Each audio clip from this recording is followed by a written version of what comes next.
Hi, I'm Mark Edwards. Welcome to Travelogue and welcome to Qingdao, where they like to ha pijiu and chu gala, which is local dialect for drink beer and eat clams. It's a city of almost 3 million people who are blessed to be by the sea and with temperatures that rarely exceed 30 degrees. There's a whole pantheon of tourist attractions, historical, cultural things for us to see. So let's go discover it.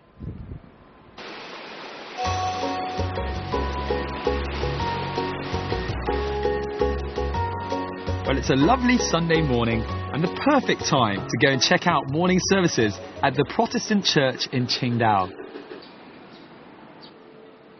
Built in 1910, it was the first German church in the city. The QINGDAO Ⅲ, as it's known in Chinese, is one of Qingdao's quieter and more interesting sites. Although recently renovated, this church still retains most of its original style and charm. But what's even more impressive, as you'll find out if you make it in time for the service, is the sheer volume of people in attendance. The reason people are sitting on every available patch of ground is that the church is quite simply packed to the rafters inside, despite its seating capacity of over 1,000 people. The QINGDAO Ⅲ is an elegant structure featuring a red tiled roof and a clock tower, complete with a clock that still keeps the time. As timepieces were rare in China in the old days, the local residents relied on this clock to check the time, which explains the popular name for the church, the Clock Tower. Anyway, don't worry if you can't make it inside, as there are speakers on the outside, so everyone can enjoy the service. My home is London, and basically I'm now living in Qingdao. You're living My home now is Qingdao. Your home is, you're now living in Qingdao, Yeah. and you're fully Dutch or? No, half Dutch, half Welsh. Half Welsh, like me. I understand your father is Welsh. Yes. And speaks Welsh. Yeah. In which case I have something to say for your father. What is that? 15 pop size. Which means? You don't want to know. Okay. That's true. How long have you been attending the service here at the church for? Since I come here 3 years ago. 3 years every ago. week. And is it always this packed? No, it's usually more busy. I can't believe that. Really? Yeah. Usually you have to come at least 20 minutes before, otherwise you will not get a seat. Really? Yeah. That's incredible. I couldn't believe there were people actually sat outside listening to the service. At Christmas time you have to come 2 hours before, and there'll be 400 or 500 outside. Wow. Yeah. The beautiful thing is they're building a new church, which is going to be 10 times the size of this. To accommodate all the people? Yes, and that still is not enough. Wow, and you mentioned that they were bringing in, there's going to be a new organ here as well. Yeah, there's the original organ, which was unfortunately destroyed, and it's cost 4 million to bring it, and it's going to be built in Germany, and it's an exact replica, and it's going to come back to this church. And it's going to be beautiful to hear organ music in the church again. Incredible.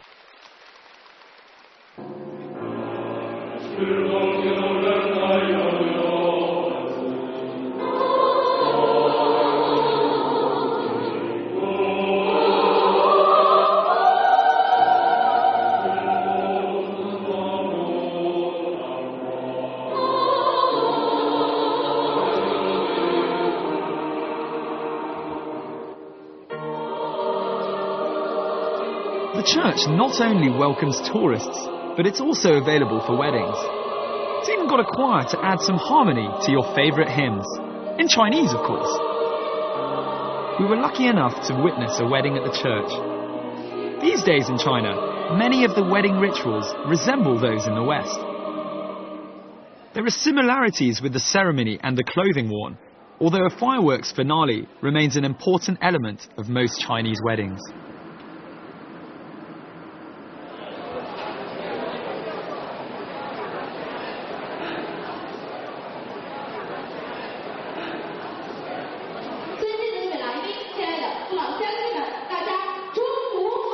While there may not be any fireworks displayed today, there's still most definitely a show.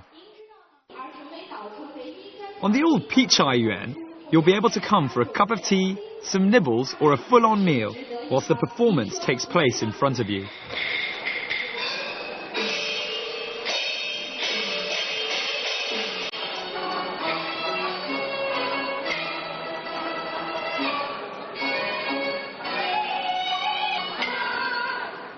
Once the band begins to whip everyone up into a frenzy, you'll get a real sense of being involved in the local lifestyle.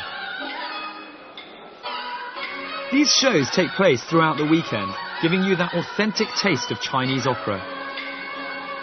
For those who really appreciate this uniquely Chinese form of musical theatre, it's all about the expressions on the actors' faces, combined with the music illustrating the story. Along with the Greek tragic comedy and Indian Sanskrit opera, Chinese opera is one of the oldest dramatic art forms in the world. It can trace its roots back around 1400 years to when the first opera troupe was formed by the Tang Dynasty Emperor Taizong. Many of the stories played out are timeless, which is why you'll find so many of the older generations tapping or singing along. Don't worry if you don't understand what's going on though. Most of the locals get their knowledge from watching these performances over and over again. Just in case you need a few pointers, however, try and identify the characters by the colour of the paint on their faces. Red stands for loyalty and general goodness. Black stands for wisdom and bravery. Gold and silver represent the supernatural. Yellow and white represent cunning and treachery, and green and blue a rebellious streak, pride, cruelty, or a lack of self-control. Finally, the proportion of the face covered in the particular colour indicates the degree to which they embody that characteristic. But if nothing else, just enjoy the energy on and around the stage.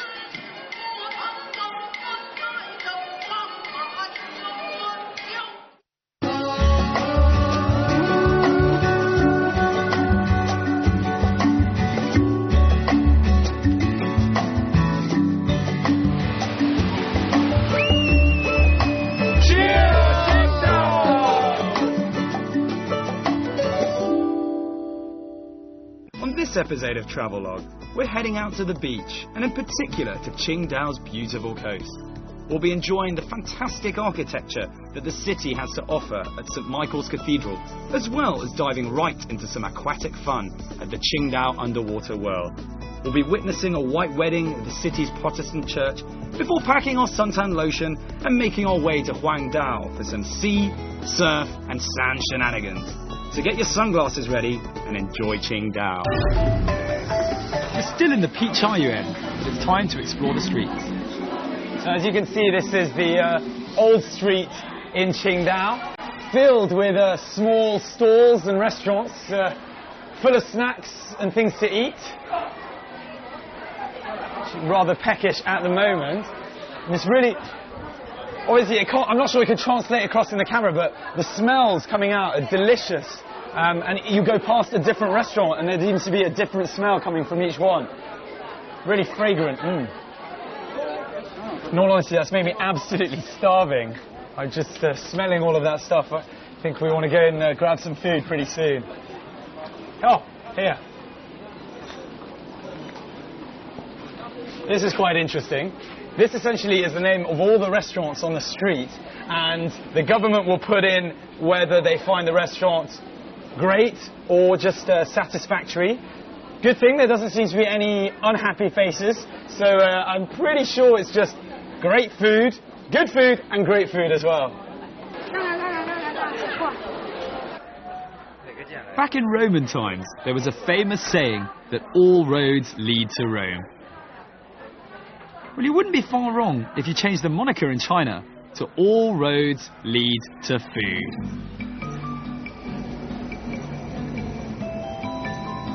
In Qingdao in particular, you'll find that seafood, quite logically due to its coastal location, is the main protagonist in the local diet. First established in 1902, the Peachai Courtyard, as it's known, cultivated its fame through serving an array of delicious dishes, but with a distinctly local flavour. And as you'll see, in terms of food, not much has changed. So for those of you that are worried coming to Qingdao that all you're going to get to eat is seafood, fear not. We're in the snack street and you can find absolutely everything here. Of course there is seafood, but plenty more as well. Now let me explain what we've got here. Essentially you've got to visualize what you're going to eat. So here we've got the main ingredients. Pick the ingredients you want, then they'll stick it in the kitchen and cook it in whichever way. Though seafood is abundant here, you can eat all sorts of dishes that reflect the Shandong cuisine style. Shandong cuisine is characterized by quick frying, stir frying, braising and deep fat frying. The food tends to be crisp, tender, delicious and greasy, with some sweet and sour flavours. As you might guess, Shandong dishes can be a little salty, as salt is the main condiment used in cooking, although fermented soybeans and soy sauce also feature.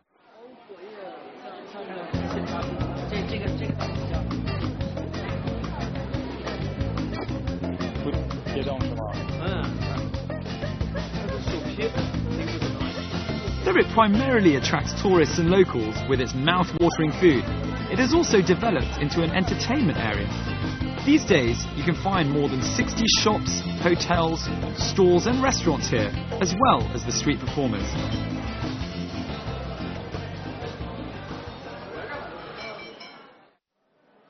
But this isn't just a gastronomic haven. Culturally and architecturally, there's plenty to be done around here. You'd be surprised at the number of people who actually come to Qingdao primarily for the European architecture found throughout the city. But do spare some time to take in the Chinese architecture. If you're familiar with the hutongs and courtyard houses of Beijing, you'll notice how different the everyday lives of the Qingdao people would have been throughout the 20th century. Back then, many families would have been living in this building with a central shared courtyard, unlike their single family counterparts in Beijing. So I've arrived in one of the typical courtyard homes that you can find in Qingdao. Typical in that it has the same courtyard feeling as the Siheyuan in Beijing. However, they've melded together the slightly finer aspects of European architecture with Chinese architecture. So you'll find a tree in the middle, same rectangular shape, but stories built up above each other. And this is where, back in the day, the middle classes would have lived.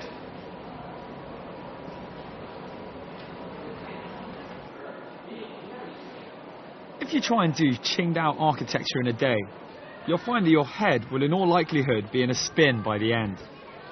From elegant 20th century flats to regal cathedrals bang smack in the middle of town. Qingdao is arguably a city of polar opposites, melded together by a European influence that is deeper here than almost anywhere else in China.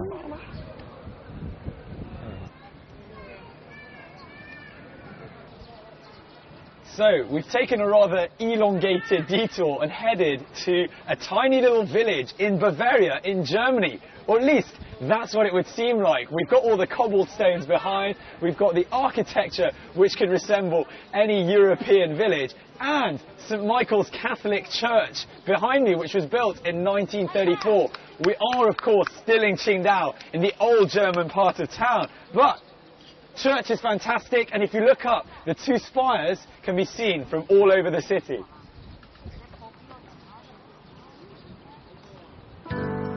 So you made it up the steep hill of Zhongshanlu and arrived at your own little taste of Bavaria. If surreal is your thing, then don't miss this chance to witness this imposing edifice. To add to the surrealism is the fact that you're likely to be surrounded by a gang of brides and grooms-to-be. In total contrast to the superstitious Western view that it's bad luck to see the bride in her gown before the wedding, it's almost a must-do here in China. What you'll see is the pre-wedding photos being taken, and this cathedral, together with the more quiet beaches, are a prime wedding shoot location. Despite being badly damaged during the Cultural Revolution, when the crosses on each spire were torn down and subsequently rescued, the cathedral remains an active place of worship. Mass is held here every Sunday. You'll also be able to have a taste of Chinese entrepreneurship as vendors muster outside selling crucifixes and souvenirs.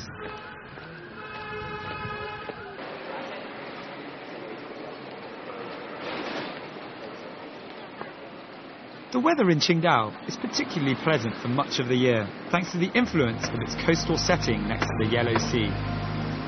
Its summer climate is warm and the winters are relatively mild, especially when compared to the more northerly cities in China. July and August tend to be the hottest months in Qingdao, though there's always the possibility of heavy showers coming down, as this time of the year is the monsoon period. It may interrupt your efforts to get that perfect tan, but on the top side, the city is quickly enshrouded in a very atmospheric mist.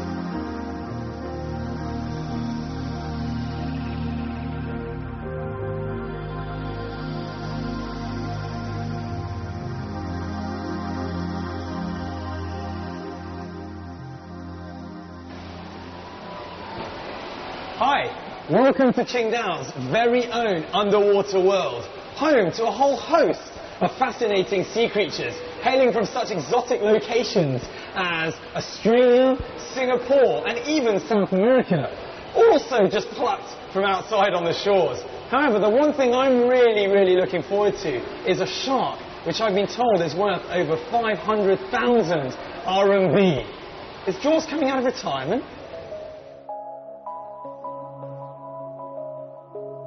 No need to worry about the weather in this next place. Opened over 50 years ago, the Qingdao Underwater World consists of 4 main areas on both sides of the Leiyang Road, connected by an underground passage. Here you'll find the freshwater aquarium, the marine animal performance hall, the biological marine specimens hall and the jellyfish dream palace. The moving platform will take you through a tunnel in the aquarium itself and provide you with a spectacular 360-degree view of this aquatic delight. It's an all-in-one experience with live shows, near-perfect recreations of natural habitats, a museum, and a room full of all sorts of jellyfish. Can't think of anything else you could ask for. In the Marine Museum, you'll be able to ogle at almost 2,000 specimens of aquatic organisms. Accumulated in the course of 60 years, it is China's most comprehensive collection of marine specimens. Take your time with the Chinese sturgeon and giant salamander, amongst other things. If you're looking to pick up some fish of your own at a nearby market, you might be interested to know that something with the unlikely name of red parrot is the most popular pet fish in Qingdao. It's also the most readily available, especially before Chinese New Year, when Chinese people often buy aquariums for good luck.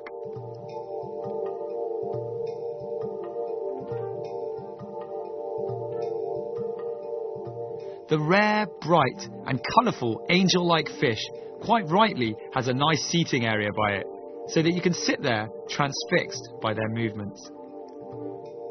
They dim the lights outside, which puts the spotlight firmly on these heavenly creatures.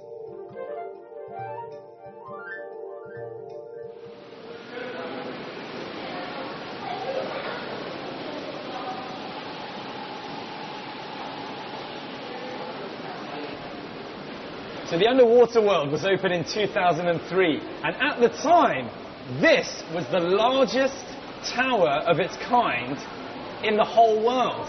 Of course, as things are, it no longer is, but it's still in the top 5.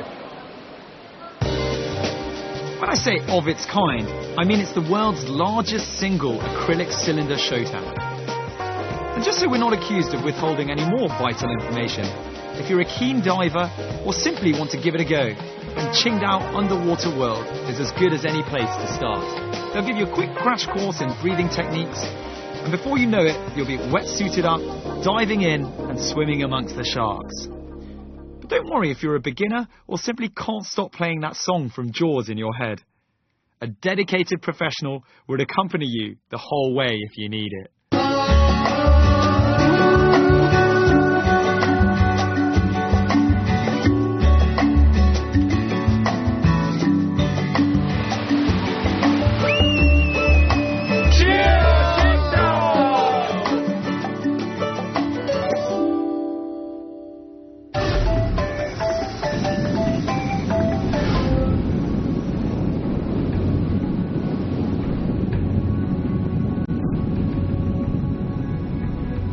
Although technically still part of Qingdao and linked by a high-speed motorway, QINGDAO, literally meaning Yellow Island, is the place to come if you really are sun, sea and sand hunting.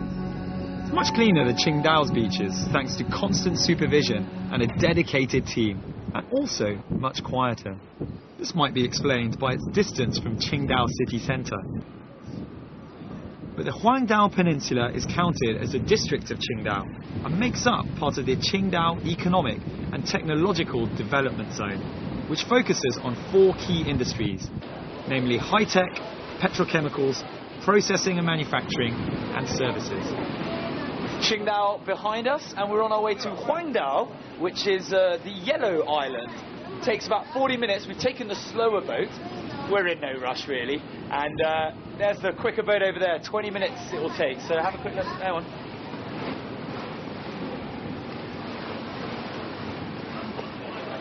So it's pretty clear that you're not taking a ferry away from Qingdao's beer and architecture for nothing. So what on earth could there be in QINGDAO you can't get in Qingdao?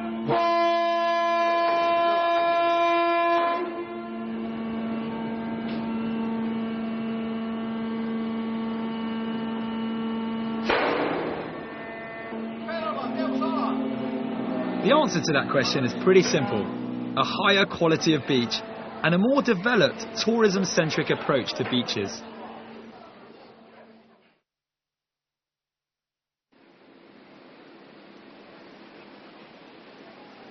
This place is custom made for you. Clean beaches, romantic promenades, clear signposting, and the most essential ingredient, that holiday feeling in the air.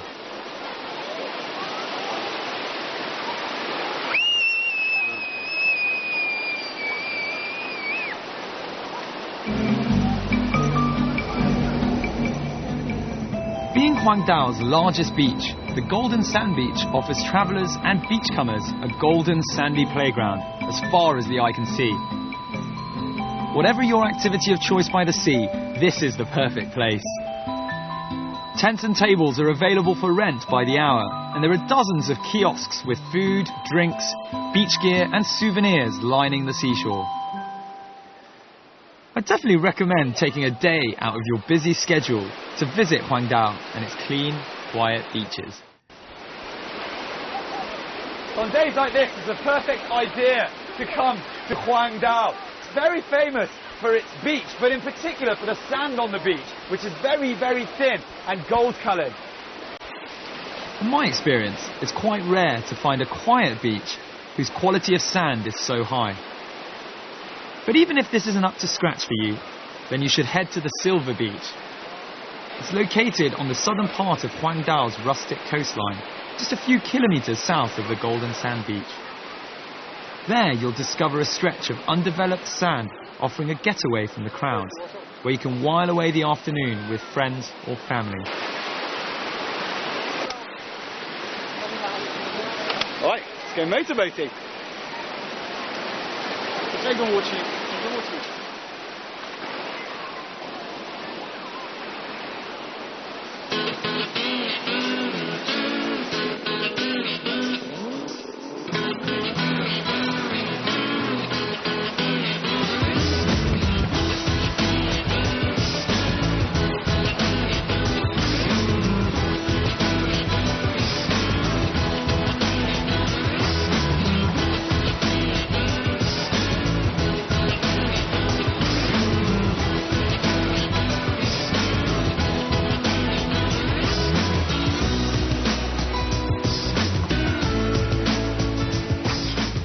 The great thing about this area of Qingdao is that it's full of secluded places to discover. Say you've taken a beach night under the stars, there's also many other places that are relaxing and quiet to study or just read a book. And you'll quickly notice that clean and newly developed places with very few people rarely remain that way for long, so enjoy them whilst you can.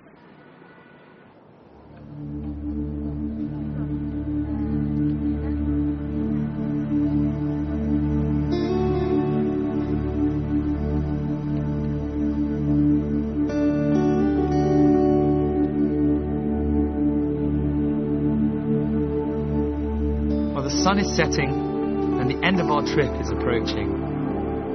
Qingdao is as much about beer as it is a vestige of times gone by. there's European architecture, a thriving industry. It's an Olympic city with seafood galore, it's culturally inspiring, and many other things besides. Who would have thought that an inconspicuous little fishing village would end up bringing so much to so many? We should all raise a glass to that. Cheers, QINGDAO!